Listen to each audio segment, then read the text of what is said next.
the other thing I've been doing is actually kind of transcribing and summarising what people talked about last week, because I think it's actually, when you look at it, quite a useful conversation and touches into a number of things. And so I just drew from it some of the things that we talked about last week in relation to the concept of social justice. The idea of producing a literate electorate for democracy. Like, there was a number of people who were talking about how social justice connects with some vision of democracy, whether it's an electoral vision or some other kind of vision, more like people having a say in the shaping of their own lives, rather than just in the shaping of a government, shaping the government of their own lives, perhaps. And this involves, obviously, equal access to education, and that tended to be the baseline that we talked about. And then there were various conceptions of social justice that went further than that. The idea of caring for harm done by injustice. Sometimes in the kind of work maybe that your office is involved in, you're kind of dealing with where harm has happened in some way. And many others in the field of education and counselling, for that matter, where you're working, Claudia, you're often dealing with injustice in terms of the harm that it does. Correcting the ways in which education contributes to injustice.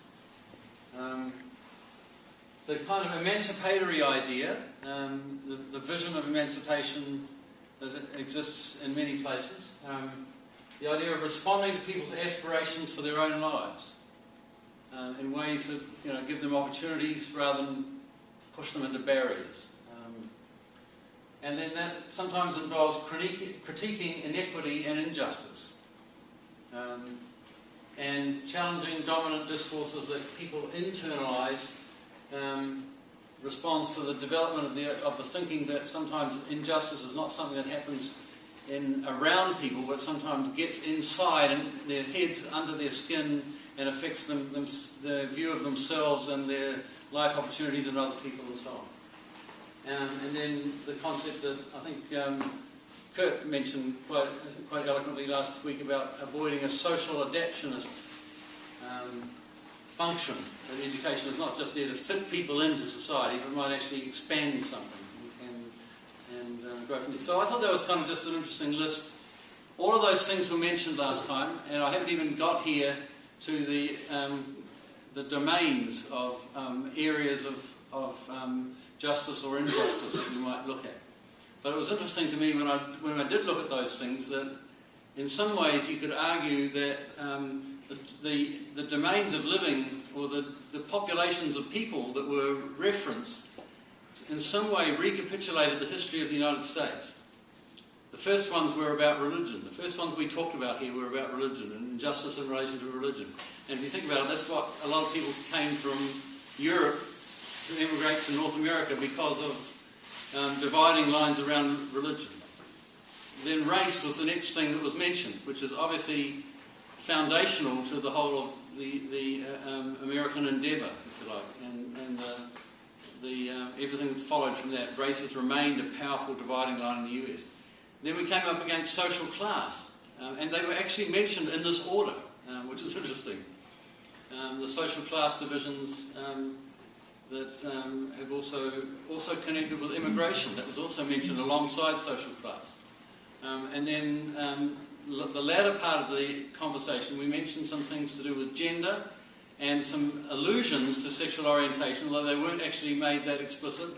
No mention of disability, but someone did speak up for the issue of what about people who are not members of a population but suffer injustice done to them personally in some other way, such as through violence or abuse or something like that. So it was kind of interesting. I don't know quite what to make of this, but it was just interesting that the order in which we talked in some ways seemed to recapitulate the historical development of different thinking about these topics. So today, what I want to do is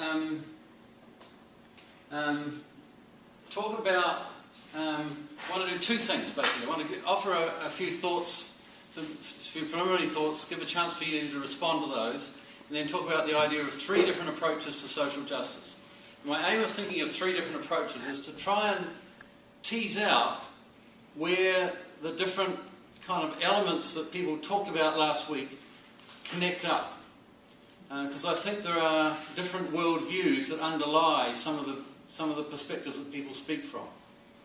And if we can actually make sense of them, I'm not wanting to require any particular one. I mean, I'm going to want to be clear about my own bias, because I think that's only fair. So I have a particular angle, if you like, on social justice that appeals to me, and I'll explain that, but I also want to recognise that there are others, and recognise that actually none of us fits into any one category or one worldview completely. We cross over and respond to other things from time to time. So that's kind of where I want to go. Is that okay so far? A couple of working assumptions. First of all, I mean, what we're dealing with in a university are a series of things: ideas, concepts, models, and theories, and then eventually practices, of course. In fact, all of those might actually have practice aspects to them.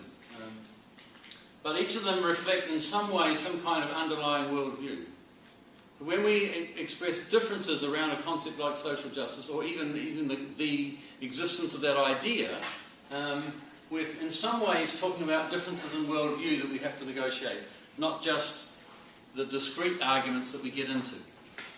And that's what I want to sort of tease out a little bit if we can. So I have to confess that I have my own perspective, because every presentation has to have come from some perspective that's going to have any coherence at all, I think. And I want to be clear about that, so I need to be honest. And I have been affected by this book that I read just recently by this guy called Simon Glendinning. He's a philosopher at the London School of Economics. And he wrote a book called Derrida, A Very Short Introduction, which is a great title. I like short books, especially if they're clear. And this one was. I read it on a plane. You know, it was enough to read in one plane flight. You know? Mm-hmm. Yeah. That's pretty good to deal with Derrida in one plane. I would say so. A miraculous, very short. A flight back to Australia? Or where? Yeah. To London, actually. Yeah, it wasn't just, you know, to San Francisco or something. Oh, okay. Anyway, Glendinning's argument is that he was interested in Derrida's metaphysical project across a lot of his work. And he asked him the question, what is he trying to do in terms of his view of metaphysics, of the view of the universe? And one of the things that he picks out is that Derrida's work is trying to challenge the millenarian assumptions which he argues are very deeply embedded in Western thought. By millenarian assumptions, I mean the tendency to strive for a place where everything is made right. And it's been there, if you think back to the Jewish idea of the promised land, the Greek and the Christian idea of heaven, the place where we're working towards as we live, where we will be made whole, everything will be made right. And in a sense, what he says is that if you think about life in those terms, the goal of life becomes the end of history, the end of life evolving, and the point where it's all finished, it's done, we've achieved it, we've got there, we've got to the promised land, we've got to heaven, and then it's kind of been secularized, this idea. So here's a few examples of millenarian goals that have been taken up in different ways of thinking.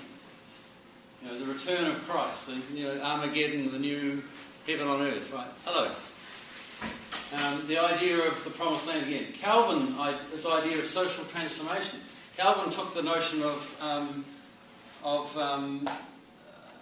the goal of living, being, dying, and reaching heaven to say, well, we can actually achieve some of that on earth. And he transformed. Calvinism is not often thought of in this way, but it is if you think about it.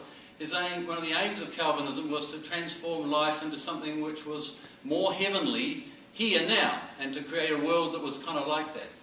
And this is picked up, if you like, by the Pilgrim Fathers who came to the United States to set up the ideal community, something that would sort of be, that would get away from the history that they had been struggling with that was kind of fraught with division. Of course, it doesn't end up that way, but that's what they were hoping for.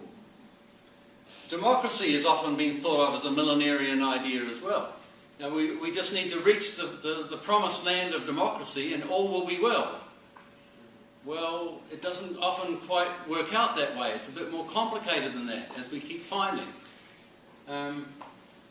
Then you have, the various political movements which have postulated the revolution, starting with Karl Marx, maybe, and other people, the French Revolution before that, the American Revolution, the Russian Revolution, the British Revolution.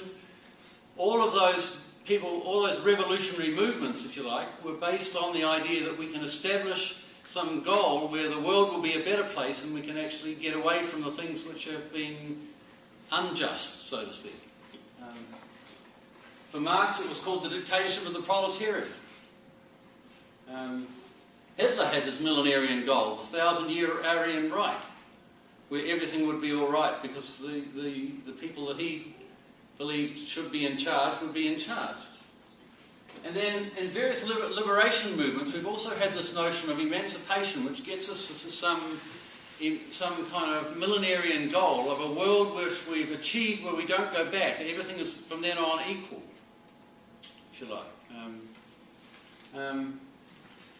And in another sphere altogether, in the business sphere and politics and schooling as well, there's been this idea of restructuring, which is also driven, if you like, by an idea, a millenarian idea, that we can actually solve the problems that we have by reshaping things and putting them onto a new footing where everything will be, I'm caricaturing it, but everything will be golden and wonderful and the land of milk and honey we will reach, right? Now, if you put all of those things together, I think you get the idea of what he was talking about, the idea that we've got this deep urge towards millenarian thinking. One of the dangers here, for example, especially when we're talking about social justice, we can talk about other liberation movements for that matter, is that it sort of tends to denigrate all those people back in the past who didn't quite get there. We're getting to a place of liberation now, maybe, and people think this way, I think.